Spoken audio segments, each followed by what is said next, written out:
নমস্কাৰ লাৰ্ণিং আছামৰ উন্নতি ভিডিঅ'লৈ আপোনালোক সকলোকে স্বাগতম জনাইছোঁ। আজি আমি আপোনালোকৰ বাবে লৈছোঁ অসম পুলিচৰ কনষ্টেবলৰ হৈ যোৱা পৰীক্ষাৰ এখন কুৱেশ্যন পেপাৰ। যিহেতু আপোনালোকে গম পাইছে অলৰেডি অসম পুলিচত ভালেমান কনষ্টেবলৰ আৰু SI বিভিন্ন পোষ্ট ওলাইছে, ঠিক আছে। এইসমূহ পৰীক্ষা অতি সোনকালে অনুষ্ঠিত হৈ যাব আৰু তাৰ বাবে প্ৰস্তুতি আপোনালোকে যদি চলাই আছে তেতিয়াহ'লে প্ৰিভিয়াছ ইয়াৰ পেপাৰখন আপোনালোকৰ বাবে খুবেই দৰকাৰী হ'ব। ইয়াৰ পৰা আপোনালোকে অনুমান কৰিব পাৰিব কেনেকুৱা ধৰণৰ কুৱেশ্যনসমূহ আহে, ঠিক আছে। আৰু ভিডিঅ'টো শেষলৈকে চাব। আমি কুৱেশ্যনখিনি যিখিনি GK বা কাৰেণ্ট এফেয়াৰ্ছ কুৱেশ্যন আছে সেইসমূহ ডিছকাছ কৰিম, ঠিক আছে। গতিকে আৰম্ভ কৰোঁ ভিডিঅ'টো। ইয়াত আপোনালোকে চাইছে এখন পেপাৰ 2025 হৈ যোৱা হয়, ঠিক আছে। 2 ঘণ্টাৰ কুৱেশ্যন 2 ঘণ্টাৰ পৰীক্ষা হৈছিলে আৰু হাফ মাৰ্কছ আছিলে এটা কুৱেশ্যনত। গতিকে টোটেল 50 মাৰ্কছৰ কুৱেশ্যন, ঠিক আছে। আৰু 100টা কুৱেশ্যন আছিলে, ঠিক আছে। ইয়াত কিছুমান ইনষ্ট্ৰাকশ্যন দিয়া আছে, এইখিনি আপোনালোকে ভিডিঅ'টো প'জ কৰি হ'লেও চাই ল'ব পাৰিব বা আমি পেপাৰখন আপোনালোকক দি দিম আমাৰ টেলিগ্ৰাম চেনেলত, তাৰ পৰা আপোনালোকে ডাউনলোড কৰিও চাব পাৰিব, ঠিক আছে। ইয়াত আমি চিধাই প্ৰশ্নলৈ যাওঁ, ঠিক আছে। প্ৰশ্নসমূহ আপোনালোকে উত্তৰসমূহ মোৰ লগতে দি যাবলৈ চেষ্টা কৰিব। কিমান উত্তৰ কৰিব পাৰিছে সেইটোও আমাক কমেণ্টত জনাব, ঠিক আছে।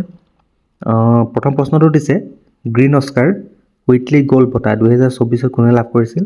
হু received the green Oscar Whitley gold award 2024, ঠিক আছে। ইয়াতে অপশ্যন দিছে ৰমন সুকুমাৰ, বৃন্দা দেৱী, কৃষ্ণমূৰ্তি, ডক্টৰ পূৰ্ণিমা দেৱী বৰ্মন, ঠিক আছে।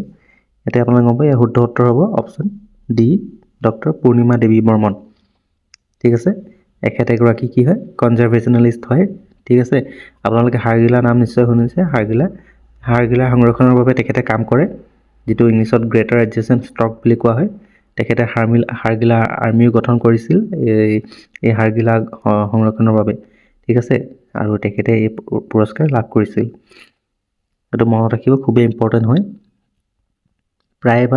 প্ৰায় আহিছে এইটো কুৱেশ্যন, আগতেও আহিছে, ঠিক আছে। নেক্সট ছেকেণ্ড কুৱেশ্যনটো দিছিলে which organisation release the child nutrition report 2024? কোন সংস্থাই শিশু পুষ্টি প্ৰতিবেদন 2024 প্ৰকাশ কৰিছিল সুধিছে, ঠিক আছে। ইয়াত অপশ্যন দিছে WHO, UNICEF, UNDP, world bank. ইয়াতে আপোনালোকৰ শুদ্ধ উত্তৰ হ'ব অপশ্যন বি, ইউনিচেফ।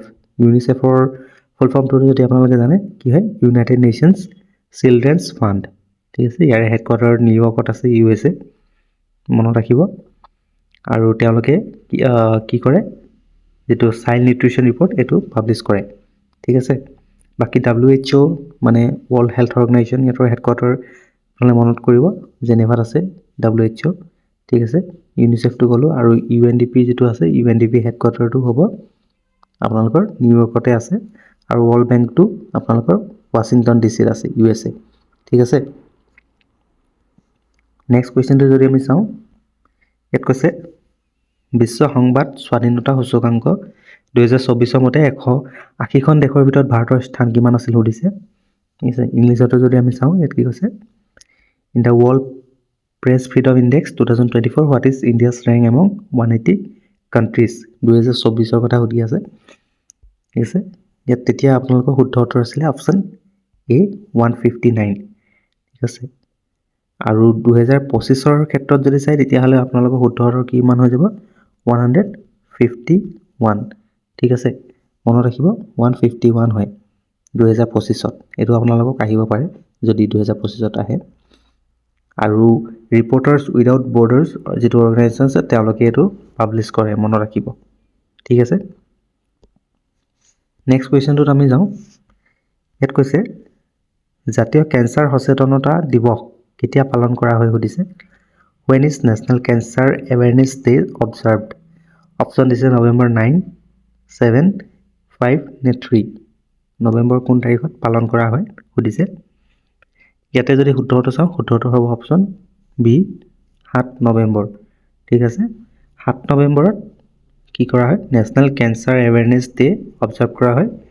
মেৰী কুৰী হয়তো আপোনালোকে নাম শুনিছে, তেখেত নবেল বঁটা পাইছিলে দুবাৰকৈ। তেখেতৰ বাৰ্থ এনিভাৰ্চাৰীত কি কৰা হয়? এই কেঞ্চাৰ এৱেৰনেছ ডে চেলিব্ৰেশ্যন কৰা হয়, ঠিক আছে। নেক্সট কুৱেশ্যনটোত দিছে প্ৰতি বছৰে জোনবিল মেলা কোন জিলাত অনুষ্ঠিত কৰা হয় সুধিছে। In which of the following district the Jonbeel mela held every year. ঠিক আছে, জোনবিল মেলা এইটো খুবেই খুবেই সহজ প্ৰশ্ন। আপোনালোকে জানিব ইয়াৰ শুদ্ধ উত্তৰ হ'ব অপশ্যন এ মৰিগাঁও। মৰিগাঁও ডিষ্ট্ৰিক্টত কি হয়, এইটো জোনবিল মেলা পতা হয়। বাৰ্টাৰ ছিষ্টেম অৰ্থাৎ যিটো আপোনাৰ আদান প্ৰদান কৰা হয় বস্তুৰ সলনি বস্তু, সেইটো ছিষ্টেম এতিয়াও ইয়াত প্ৰচলিত হয়। ঠিক আছে, পাহাৰ ভৈয়ামৰ মানুহে লগ হৈ কিনে এই বাৰ্টাৰ ছিষ্টেমটো চলায়। ঠিক আছে, জানুৱাৰী মাহমানত এইটো মানে জোনবিল মেলা অনুষ্ঠিত কৰা হয় প্ৰায়। ঠিক আছে, পিছত দিছে শিল্পী দিৱস কেতিয়া উদযাপন কৰা হয়। খুবেই সহজ প্ৰশ্ন। শিল্পী দিৱস ইজ চেলিব্ৰেটেড অন। ইয়াতে অপশ্যন দিছে 25 জানুৱাৰী, 21 মে', 17 জানুৱাৰী নে 14 নৱেম্বৰ। ঠিক আছে, শিল্পী দিৱস ইয়াৰ শুদ্ধ উত্তৰ হ'ব অপশ্যন চি 17 জানুৱাৰী। হয়নে? শিল্পী দিৱস কি হয়, ৰূপকোঁৱৰ জ্যোতিপ্ৰসাদ আগৰৱালাদেৱৰ মৃত্যু জয়ন্তীৰ দিনা শিল্পী দিৱস হিচাপে পালন কৰা হয়। ঠিক আছে, তেখেতে অসমৰ প্ৰথম চলচ্চিত্ৰ নিৰ্মাতা আছিল, জয়মতী বনাইছিল। হয়নে? ঠিক আছে, নেক্সট প্ৰশ্নটো দিছে অসম ৰাজ্যিক সংগ্ৰহালয়টো ক'ত অৱস্থিত। ৱেৰ is the Assam state museum located. Option দিছে গুৱাহাটী, শিৱসাগৰ, নগাঁও, যোৰহাট। এইটো খুব সহজ, ইয়াৰে শুদ্ধ উত্তৰ অপশ্যন এ গুৱাহাটী। মানে 1940 চনত এইটো স্থাপন কৰা হৈছিল আৰু দীঘলী পুখুৰীৰ পাৰতে আছে। ঠিক আছে, তাৰে ওচৰতে এইটো অৱস্থিত। পিছৰ প্ৰশ্নটো দিছে ASTC ৰ অৰ্থ হ'ল। ঠিক আছে, ASTC stands for, এটা খুব সহজ, ASTC হৈছে Assam state transport corporation, option C. হয়নে? এইটো আপোনালোকে পাৰিব, এইটো অসম চৰকাৰৰ এটা কোম্পানী হয়। হয়নে? নেক্সট কৈছে কি, নিম্নলিখিতসমূহৰ ভিতৰত কোনটো এটা নিষ্ক্ৰিয় গেছ নহয়। Which of the following is not an inert gas. ঠিক আছে, অপশ্যন দিছে আৰ্গন, হিলিয়াম, নিয়ন আৰু নাইট্ৰজেন। এই চাৰিটা অপশ্যনৰ ভিতৰত আমি যদি চাওঁ, প্ৰধানকৈ ইনাৰ্ট গেছ বুলি ক'লে 6টা গেছেই আছে প্ৰধানকৈ। হিলিয়াম, নিয়ন, আৰ্গন, জেনন, ৰেডন, ক্ৰিপ্টন, এইকেইটা হৈছে ইনাৰ্ট গেছ। ঠিক আছে, নহয় বুলি সুধিলে তেতিয়া নাইট্ৰজেন হ'ব। এনে নাইট্ৰজেনটো ইনাৰ্ট গেছতে আহে, কিন্তু প্ৰাইমেৰী ইনাৰ্ট গেছৰ ভিতৰত নাহিব। ঠিক আছে, গতিকে শুদ্ধ উত্তৰ হ'ব নাইট্ৰজেন এইকেইটাৰ ভিতৰত। নেক্সট কুৱেশ্যনটোত যদি চাওঁ, ইয়াত কৈছে 1894 মানে 1894 চনত অসমৰ কৃষক বিদ্ৰোহ কোন ঠাইত সংঘটিত হৈছিল। The pigeon uprising of Assam in 1894 টুক প্লেচ এট। ক'ত হৈছিল সুধিছে। অপশ্যন দিছে গহপুৰ, ইয়াণ্ডাবু, পথৰুঘাট নে ঢেকীয়াজুলি। ইয়াৰ শুদ্ধ উত্তৰ হ'ব অপশ্যন চি পথৰুঘাট। ঠিক আছে, পথৰুঘাটৰ কৃষক বিদ্ৰোহ 1894 চনত হৈছিল। পথৰুঘাট দৰং ডিষ্ট্ৰিক্টত অৱস্থিত। ঠিক আছে, যেতিয়া ৰাইজে মানে প্ৰতিবাদ কৰিছিল, মিটিং পাতিছিল, তেতিয়া ব্ৰিটিছে কি কৰিছিল, ইয়াতে গুলী চলাইছিল আৰু তাতে বহুত মানুহ নিহত হৈছিল। হয়নে? নেক্সট কুৱেশ্যনটো হয় কি কৈছে, পুৰুষৰ ICC T20 বিশ্বকাপ 2024 কোনে শ্ৰেষ্ঠ খেলুৱৈ পুৰস্কাৰ লাভ কৰিছিল। Who won the best player award in the ICC Men's T20 World Cup 2024? Option দিছে সূৰ্য কুমাৰ যাদৱ, ট্ৰেভিছ হেড, জসপ্ৰীত বুমৰাহ আৰু নান অফ দেম। ঠিক আছে, ইয়াত শুদ্ধ উত্তৰ হ'ব অপশ্যন চি জসপ্ৰীত বুমৰাহ। হয়নে? তেখেতে কি কৰিছিল, best player award ICC men T20 world cup 2024 পাইছিল। ঠিক আছে, আৰু ICC T20 men's world cup 2024 অনুষ্ঠিত হৈছিল। হোষ্ট কাণ্ট্ৰি কোন কোন আছিল বুলি সুধিলে ৱেষ্ট ইণ্ডিজ আৰু USA হ'ব। হয়নে? আৰু ইয়াতে উইনাৰ হৈছিল ইণ্ডিয়া, মনত ৰাখিব এইকেইটা কথা। ঠিক আছে, নেক্সট কুৱেশ্যনটো যদি চাওঁ, ইয়াত কৈছে 2034 মানে 2034 চনৰ ফিফা ৱৰ্ল্ড কাপ বিশ্বকাপ ক'ত অনুষ্ঠিত হ'ব। Where will the 2034 FIFA World Cup will be held? ঠিক আছে, ফিফা ৱৰ্ল্ড কাপ আপুনি গম পায় ফুটবলত প্ৰত্যেক 4 বছৰ মূৰে মূৰে হয়। ঠিক আছে, 2034 কথা সুধিছে আমাক। ইয়াত অপশ্যন দিছে Spain, Saudi Arabia, Canada, none of this. ঠিক আছে, 2034 বুলি ক'লে ইয়াৰে শুদ্ধ উত্তৰ হ'ব অপশ্যন বি সৌদি আৰবিয়া।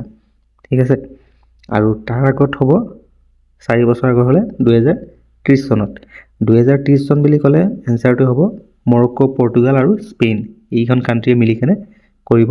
ঠিক আছে, আৰু তাৰ 4 বছৰ আগৰ কথা অহা বছৰকে অনুষ্ঠিত হ'ব 2026ত। ইয়াৰে শুদ্ধ 26 বুলি ক'লে শুদ্ধতৰ হ'ব USA, কানাডা আৰু মেক্সিকো, এইখন কাণ্ট্ৰিয়ে লগ লাগি কৰিব। ঠিক আছে, চাই ল'ব কোনটো চনৰ কথা সুধিছে, সেই হিচাপত উত্তৰটো হ'ব। ঠিক আছে,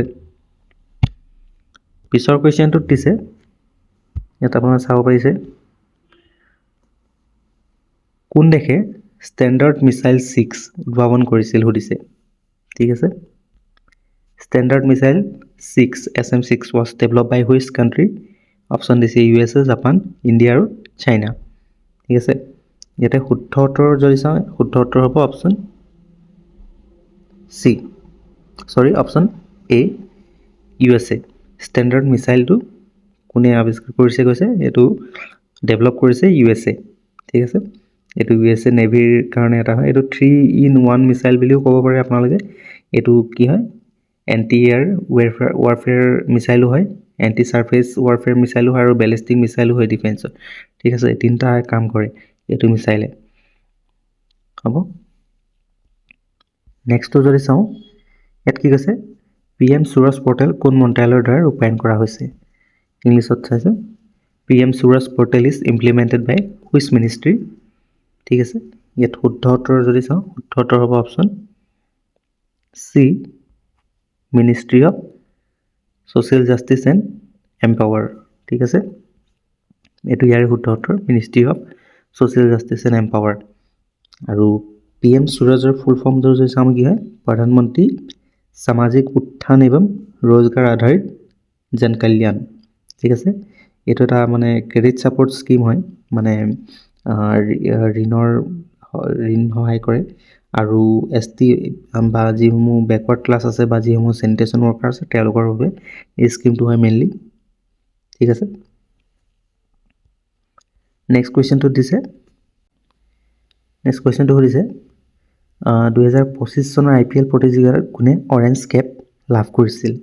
ঠিক আছে, ইংলিছত চালে ক'ব, which player one the orange cap in IPL 2024। ইয়াতে অপশ্যন দিছে অভিষেক শৰ্মা, বিৰাট কোহলি, ৰিংকু সিং নে নান অফ দেম। অৰেঞ্জ কেপটো আপোনালোকে যদি জানে তেতিয়াহ'লে হয় হায়েষ্ট ৰাণ যিসকলে কৰে তেওঁলোকক দিয়া হয়, আৰু 2024 চনত এইটো পাইছিল অপশ্যন বি, বিৰাট কোহলিয়ে, হয়নে। আৰু 2025 চনত যদি চাওঁ তেতিয়াহ'লে কোনে পাইছিল, সাই সুদৰ্শন। আপোনালোকে 2025ৰটো মনত ৰাখিব, অৰেঞ্জ কেপ পাইছিল সাই সুদৰ্শনে। ঠিক আছে, হায়েষ্ট ৰাণ কৰাৰ কাৰণে গুজৰাট টাইটেন্সৰ। আৰু এটা কেপ থাকে, পাৰ্পল কেপ বুলি কয়। ঠিক আছে, এইটো যিটো লিডিং উইকেট কিপাৰ থাকে তেখেতক দিয়া হয়, আৰু 2025 চনত পাৰ্পল কেপটো পাইছিল প্ৰসিদ্ধ কৃষ্ণই। ঠিক আছে, সেইটো মনত ৰাখিব। নেক্সট কুৱেশ্যনটো চাওঁ, ইয়াত কৈছে 2025-26ত কোন খণ্ডই আটাইতকৈ বেছি বাজেটৰ অংশ লাভ কৰিছে। Which sector has received the highest allocation in the budget for 2025 and 26। ঠিক আছে, বাজেটত অপশ্যন দিছে education, rural development, Indian railways নে ডিফেন্স। আপোনালোকে গম পায় এতিয়া বৰ্তমানৰ ভাৰত চৰকাৰে ডিফেন্সত ভালেমানখিনি খৰচা কৰে। ঠিক আছে, আৰু হায়েষ্ট বাজেটটো এল'কেশ্যন কৰা হৈছে ডিফেন্সত।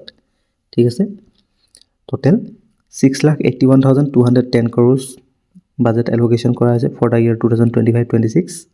ঠিক আছে, আৰু যিটো আমাৰ ডিফেন্সৰ মিনিষ্টাৰ আছে, ডিফেন্স মিনিষ্টাৰ, তেখেতৰ নাম হৈছে ৰাজনাথ সিং, হয়নে। নেক্সট কুৱেশ্যনটো যদি চাওঁ, ইয়াত কৈছে বৰ্তমান ভাৰতৰ বৈদেশিক পৰিক্ৰমা মন্ত্ৰী কোন। Which the current external affairs minister of India. Option দিছে কিৰেণ ৰিজিজু, ভূপেন্দ্ৰ যাদৱ, জগত প্ৰকাশ নাড্ডা, ডক্টৰ S জয়শংকৰ। এইটো আপোনালোকে গম পায়, শুদ্ধ উত্তৰ option D, doctor S Jaishankar, হয়নে। তেখেত হৈছে এক্সটাৰ্নেল এফেয়াৰ্ছ মিনিষ্টাৰ।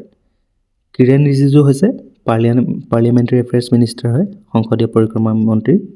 আৰু ভূপেন্দ্ৰ যাদৱ তেখেত হৈছে এনভাইৰনমেণ্ট, ফৰেষ্ট আৰু ক্লাইমেট চেঞ্জৰ মিনিষ্টাৰ আৰু জে পি নাড্ডা তেখেত হৈছে কেমিকেল আৰু ফাৰ্টিলাইজাৰ মিনিষ্টাৰ। ঠিক আছে, এইকেইটা মনত ৰাখিব আৰু বাকী যিসকল আছে তেওঁলোকৰো চাই ল'ব, আহিব পাৰে। পিছৰ প্ৰশ্নটোত দিছে জেডমৰ সুৰং, মানে যিটো সোণমাৰ্গ সুৰংগ বুলি কোৱা হয়, বিষয়ত তলৰ উক্তিবোৰ বিবেচনা কৰা গৈছে। প্ৰথমটো দিছে কি, ই জোজিলা সুৰংগৰ প্ৰকল্পৰ এটা অংশ হয় বুলি কৈছে। দ্বিতীয়তে 6.5 অৰ্থাৎ 6.5 কিলোমিটাৰ দীঘল সুৰংগটো জম্মু কাশ্মীৰৰ গগনগিৰ আৰু সোণমাৰ্গ অঞ্চলক সংযুক্ত কৰিছে বুলি কৈছে। আৰু 3 নম্বৰতে কৈছে প্ৰকল্পটো নেশ্যনেল হাইৱে অথৰিটি অফ ইণ্ডিয়াৰ তত্বাৱধানত আহে বুলি কৈছে। ইয়াৰে কোনটো উক্তি শুদ্ধ হয় সুধিছে। ঠিক আছে, ইংলিছত যদি চাওঁ, জজিলা টানেল জেডমৰ্গ টানেলটো যিটো সোণমাৰ্গ টানেল কৈছে, এইটো হৈছে part of Zojila tunnel project বুলি কৈছে আৰু 6.5 কিলোমিটাৰ লং হয় বুলি কৈছে, যিটোৱে কি কৈছে গগনগিৰ আৰু সোণমাৰ্গ ৰিজনক জম্মু কাশ্মীৰত কানেক্ট কৰে কৈছে। আৰু প্ৰজেক্টটো NHI আণ্ডাৰত আহে বুলি কৈছে। ইয়াৰে শুদ্ধ উত্তৰ হ'ব অপশ্যন A 1 and 2 অনলি, হয়নে? অৰ্থাৎ এইটো কি হয়, জজিলা টানেল প্ৰজেক্টটোৰে এটা পাৰ্ট হয় আৰু 6.5 কিলোমিটাৰ লং হয় আৰু গগনগিৰ আৰু সোণমাৰ্গ ৰিজনক কানেক্ট কৰিছে জম্মু কাশ্মীৰত, হয়নে? এইটো মনত ৰাখিব। ঠিক আছে, নেক্সট আমি যদি চাওঁ, ইয়াত কৈছে ভাৰতৰ প্ৰথম AI নগৰ কোনখন? ঠিক আছে, which of the following is the first AI city in India?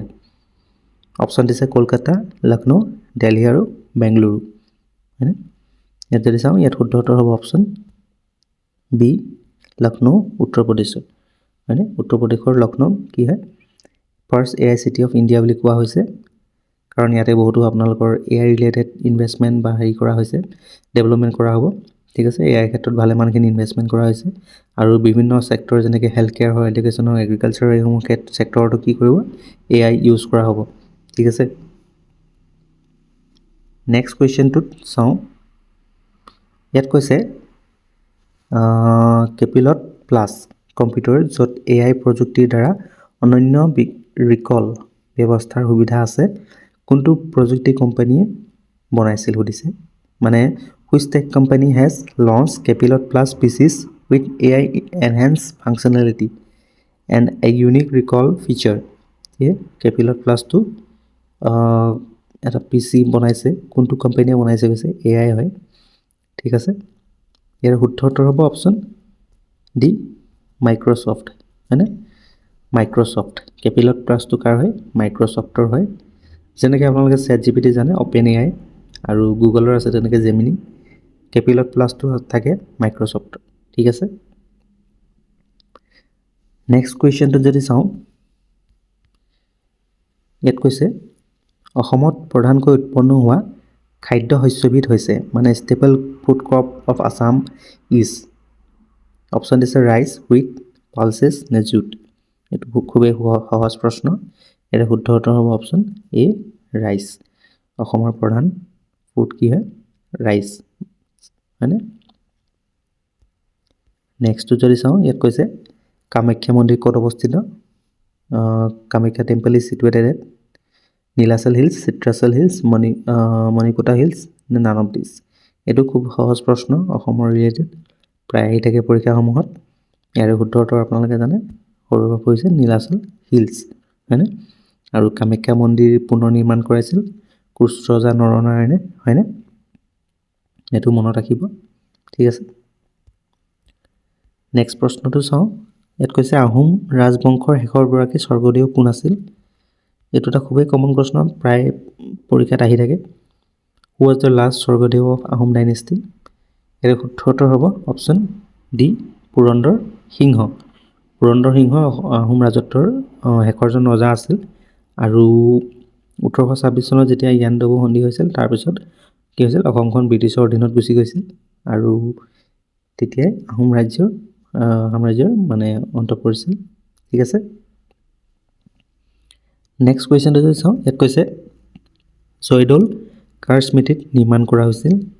Joydol was build in the memory of, ইয়াতে অপশ্যন দিছে জয়মতী কুঁৱৰী, ফুলেশ্বৰী কুঁৱৰী, অম্বিকা কুঁৱৰী নে ৰাণী গাইদিলিনো। ঠিক আছে, ইয়াৰে শুদ্ধ উত্তৰ হ'ব অপশ্যন এ, জয়মতী কুঁৱৰী। ঠিক আছে, জয়দৌলটো জয়মতী কুঁৱৰীৰ নামত বনোৱা হৈছিল, খন্দোৱা হৈছিল। আৰু জয়মতীৰ পুত্ৰ আছিল ৰুদ্ৰসিংহ, যাৰ আহোম নাম আছিল কি আছিলে চুক্ৰুংফা আছিলে তেখেতৰ আহোম নাম। তেখেতে এইটো খন্দুৱাইছিল মাকৰ স্মৃতিত। ঠিক আছে,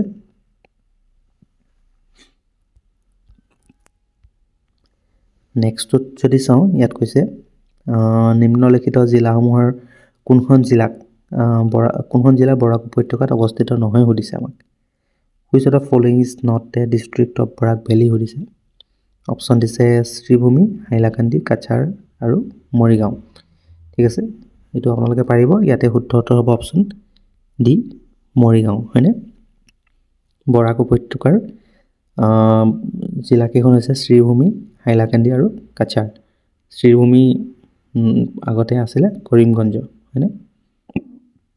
ঠিক আছে, নেক্সটটো আমি চাওঁ। ইয়াত কৈছে নিম্নলিখিত কোনখন ৰাজ্যক স্বৰ্গদেউ ৰুদ্ৰসিংহ অৱশেষত আহোম ৰাজ্যৰ অন্তৰ্ভুক্ত কৰিছিল? Which of the following kingdom was finally annexed into Ahom kingdom by Swargadeo Rudrasingha. Option দিছে Kamata kingdom, Dimasa Kachari kingdom, Daphla kingdom নে নান অফ দিছ। ইয়াতে যদি আমি চাওঁ, ইয়াতে শুদ্ধ উত্তৰ হ'ব option B, Dimasa Kachari kingdom. ঠিক আছে, ডিমাচা কছাৰী কিংডমক কি কৰিছিলে স্বৰ্গদেউ ৰুদ্ৰসিংহই নিজৰ অধীনত লৈ আহিছিলে। ঠিক আছে, পিছৰ প্ৰশ্নটো দিছে অসমৰ প্ৰথমগৰাকী মহিলা মুখ্যমন্ত্ৰী কোন আছিল? হু was the first lady chief minister of Assam. ইয়াৰে শুদ্ধ উত্তৰ অপশ্যন এ, ছাইদা আনোৱাৰা টাইমুৰ আছিলে। ঠিক আছে, এইটো মনত ৰাখিব। প্ৰথমগৰাকী অসমৰ মহিলা মুখ্যমন্ত্ৰী, তেখেতে 1981 পৰা মানে বেছি সময় নহয়, 6-7 মাহমান আছিলে। ঠিক আছে, আৰু সুচেতা কৃপলানী আপোনালোকে জানে, তেখেত ভাৰতৰ প্ৰথমগৰাকী মহিলা প্ৰধানমন্ত্ৰী আছিলে উত্তৰ প্ৰদেশত। ঠিক আছে, পিছৰ প্ৰশ্নটো যদি চাওঁ, ইয়াত কৈছে কাৰ ৰাজত্ব কালত ইটা আৰু চূণ চুৰকিৰ মিশ্ৰণ ব্যৱহাৰ কৰি ৰংঘৰ পুনৰ নিৰ্মাণ কৰা হৈছিল? ঠিক আছে, during whose reign was the Rangghar reconstructed using bricks and mortar? Swargadeo Jayadhwaj Singha, Swargadeo Purandar Singha, Swargadeo Gadadhar Singha নে স্বৰ্গদেউ প্ৰমত্ত সিংহ? কাৰ দিনত ৰংঘৰটো পুনৰ নিৰ্মাণ কৰা হৈছিল সুধিছে। ইয়াতে যদি চাওঁ আমি, শুদ্ধ উত্তৰ হ'ব অপশ্যন ডি, স্বৰ্গদেউ প্ৰমত্ত সিংহ। ঠিক আছে, এইটো মনত ৰাখিব। নেক্সট কুৱেশ্যনটোত কৈছে অসম কায়াকিং আৰু কেইং প্ৰশিক্ষণ কেন্দ্ৰ ক'ত অৱস্থিত? Where is the Assam kayaking and canoeing training centre located সুধিছে। অপশ্যন দিছে দীপৰ বিল গুৱাহাটী, পানীদিহিং বিল শিৱসাগৰ, মাগুৰী বিল তিনিচুকীয়া নে চৰণ বিল মৰিগাঁও। ইয়াত শুদ্ধ উত্তৰ হ'ব অপশ্যন ডি, চৰণ বিল মৰিগাঁও। ঠিক আছে, এইটো মনত ৰাখিব। পিছৰ প্ৰশ্নটোত যাওঁ। ইয়াত কৈছে অসম পুলিচ প্ৰশিক্ষণ মহাবিদ্যালয়খন ক'ত অৱস্থিত সুধিছে। Where is the police training college in Assam located? Option দিছে নগাঁও, দেৰগাঁও, দুধনৈ, ডিগবৈ। এই খুবেই সহজ, ইয়াৰে শুদ্ধ উত্তৰ অপশ্যন বি, দেৰগাঁও। দেৰগাঁৱত পুলিচ প্ৰশিক্ষণ কেন্দ্ৰ আছে। ঠিক আছে, আৰু আপোনালোকৰ মাজৰে যদি কোনোবাই পুলিচত চাকৰি পায় তেতিয়াহ'লে আপোনালোকে হয়তো ইয়াতে ট্ৰেইনিং কৰিব লাগিব। ঠিক আছে, নেক্সট আমি চাওঁ গৰমপানী অভয়াৰণ্য ক'ত অৱস্থিত? হুৱেৰ ইজ দ্য গৰমপানী চেংচুৰী লোকেটেড? অপশ্যন দিছে ডিফু, গেংটক, জুনাগড় নে কোহিমা। খুবেই সহজ, গম পাই আপোনালোকে, ডিফুত আছে। ঠিক আছে, কাৰ্বি আংলং ডিফু গৰমপানী চেংচুৰী লোকেটেড বুলি কৈছে। ঠিক আছে, নম্বৰ হাবিতে পৰে। ঠিক আছে, গৰমপানীও আছে। নেক্সট যদি চাওঁ, নেক্সট কুৱেশ্যনটো কৈছে কাৰ ৰাজত্বকালত চীনা পৰিব্ৰাজক হিউৱেনচাঙে কামৰূপ ভ্ৰমণ কৰিছিল? During whose reign did Chinese pilgrim হিউৱেনচাং ভিজিটেড কামৰূপ? অপশ্যন দিছে Bhuti Barman, option B Harjara Barman, option C দিছে ৰত্নপাল আৰু অপশ্যন ডি দিছে ভাস্কৰ বৰ্মন। এইটো গম পাই আপোনালোকে শুদ্ধ উত্তৰ অপশ্যন ডি ভাস্কৰ বৰ্মন। ঠিক আছে, বৰ্মন বংশৰ ৰজা আছিল ভাস্কৰ বৰ্মন। তেওঁৰ দিনতে চীনা পৰিব্ৰাজক হিউৱেনচাং অসমলৈ আহিছিল। ঠিক আছে, প্ৰায় 642-43 খ্ৰীষ্টাব্দত অসমলৈ আহিছিল। ঠিক আছে, নেক্সট কুৱেশ্যন দিছে এছিয়ান ডেভেলপমেণ্ট বেংকে অসমত নৱীকৰণযোগ্য শক্তি ক্ষমতা বৃদ্ধি আৰু শক্তি সুৰক্ষা উন্নত কৰাৰ বাবে শেহতীয়াকৈ কিমান পৰিমাণৰ ধন অনুমোদন কৰিছে সুধিছে। ইয়াতে ইংলিছত যদি চাওঁ, ইয়াত কৈছে the Asian development bank recently approve what amount of loan to increase renewable energy capacity and improve energy security in the state of Assam? Option দিছে $432.25 million, $430.25 million, $443.25 million আৰু $434.25 million। ইয়াৰ শুদ্ধ উত্তৰ হ'ব অপশ্যন ডি $434.25 million।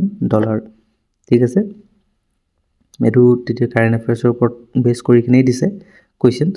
আপোনালোকে current এফেয়াৰ্ছসমূহো চাব। ঠিক আছে, এনেকুৱা ধৰণৰ কুৱেশ্যনসমূহো আহিব পাৰে। ঠিক আছে, নেক্সটটো দিছে 1942 চনৰ ভাৰত ত্যাগ আন্দোলনত তলৰ কোনজনক ফাঁচি দিয়া হৈছিল? Who among the following head was hang in the quit India movement 1942? Option দিছে গোমধৰ কোঁৱৰ, মণিৰাম দেৱান, পিয়লি ফুকন, কুশল কোঁৱৰ। ঠিক আছে, 1942 চনত যিটো কুইট ইণ্ডিয়া মুভমেণ্ট হৈছিলে তেতিয়া অসমৰ অপশ্যন ডি কুশল কোঁৱৰক কি কৰা হৈছিলে? ফাঁচি দিয়া হৈছিল। ঠিক আছে, তেখেতে গোলাঘাটৰ সৰু পথাৰত কি হৈছিল, যিটো ৰেল লাইন আছিলে ৰেল লাইন উঠাই দিছিলে আৰু তেখেতক ধৰি কিনে পিছত কি কৰা হৈছিল? 1943 চনৰ জুন মাহত যোৰহাটত ফাঁচি দিয়া হৈছিল। ঠিক আছে, নেক্সট কুৱেশ্যনটো দিছে অসমৰ লগত কোন দুখন দেশৰ আন্তঃৰাষ্ট্ৰীয় সীমা আছে সুধিছে। Assam has international boundary with which two countries? Option A Bhutan Bangladesh, তাৰপিছত দিছে ভূটান আৰু ম্যানমাৰ, তাৰপিছত দিছে বাংলাদেশ আৰু ম্যানমাৰ, আৰু দিছে ম্যানমাৰ এণ্ড চাইনা। ঠিক আছে, ইয়াৰে শুদ্ধ উত্তৰ হ'ব অপশ্যন এ ভূটান আৰু বাংলাদেশ। হয়নে? ভূটান আৰু বাংলাদেশৰ লগত অসমৰ সীমা লাগি আছে, ম্যানমাৰৰ লগত তেনেকৈ লাগি থকা নাই। ঠিক আছে, নেক্সট কুৱেশ্যনটোত দিছে ভাৰতৰ বৃহত্তম নদী দ্বীপটো অৱস্থিত হৈছে the largest river island in India is situated in? এইটো আপোনালোকে পাৰিবই, অসম, মানে মাজুলীৰ কথা কোৱা হৈছে ইয়াত। পিছৰ প্ৰশ্নটোত দিছে অসমৰ একমাত্ৰ মালভূমিটো হৈছে the only plateau in Assam is Deccan plateau, Karbi plateau, Meghalaya plateau নে ছৌটানাগপুৰ প্লেটু? এইটো শুদ্ধ উত্তৰ হয় অপশ্যন বি কাৰ্বি প্লেটু। হয়নে? এইটো পাৰিব আপোনালোকে। তাৰপিছত কুৱেশ্যন নম্বৰ 98 ইয়াত কৈছে চিহাবুদ্দিন তালিছৰ ফাথিয়া ই ইব্ৰিয়া তলৰ কোনটো ঘটনা জনাৰ বাবে গুৰুত্বপূৰ্ণ উৎস? ইংলিছত যদি চাওঁ, ইয়াত কৈছে Fathiya i Ibriya of Shihabuddin Talish is an important source to know' about. ইয়াতে আপোনালোকৰ যদি চাই অপশ্যন দিছে A the battle of Saraighat, B দিছে the treaty of Yandabo, C দিছে মিৰ জুমলাছ এক্সপেডিশ্যন, আৰু ডি দিছে মোৱামৰীয়া ৰেবিলিয়ন। ইয়াৰে শুদ্ধ উত্তৰ হ'ব অপশ্যন চি মিৰ জুমলাছ এক্সপেডিশ্যন। হয়নে? মিৰ জুমলাই যি আক্ৰমণ কৰিছিলে তাৰ বিষয়ে জানিব পৰা যায়, আৰু মিৰ জুমলাক ঔৰংজেব, মোগল ৰজা ঔৰংজেবে পঠিয়াইছিলে অসমত আক্ৰমণ কৰিবলৈ। হয়নে? ঠিক আছে, কুৱেশ্যন নম্বৰ পিছৰটো 99 ইয়াত কৈছে which of the following is the main pillar of Assam economy?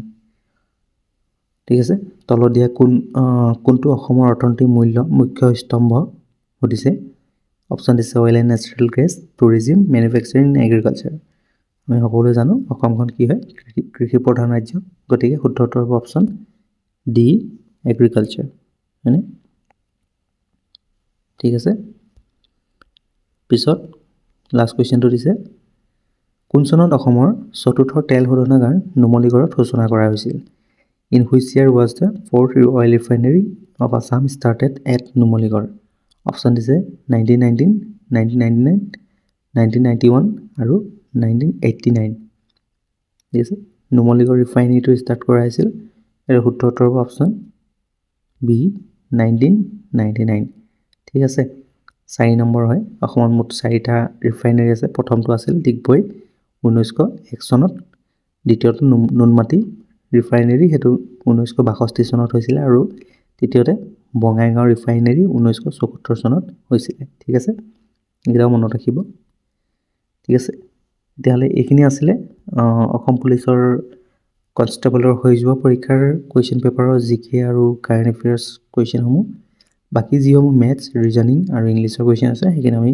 বেলেগ এটা পাৰ্টত লৈ আহিম ঠিক আছে ইয়াৰ নেক্সট পাৰ্টটো আপোনালোকে চাব পাৰিব ঠিক আছে ইয়াৰে আপোনালোকে কিমানটা সূত্ৰ শুদ্ধ কৰিব হৈছে সেইকেইটাও আপোনালোকে আমাক কমেণ্টত জনাব পাৰে ঠিক আছে আৰু যদি পিডিএফটো বিচাৰে তেতিয়াহ'লে আমি আমাৰ টেলিগ্ৰাম চেনেলটো জইন কৰিব তাতে পাই যাব শেষলৈকে ভিডিঅ'টো চোৱাৰ বাবে ধন্যবাদ আজিলৈ আহিছোঁ ঠিক থেংক ইউ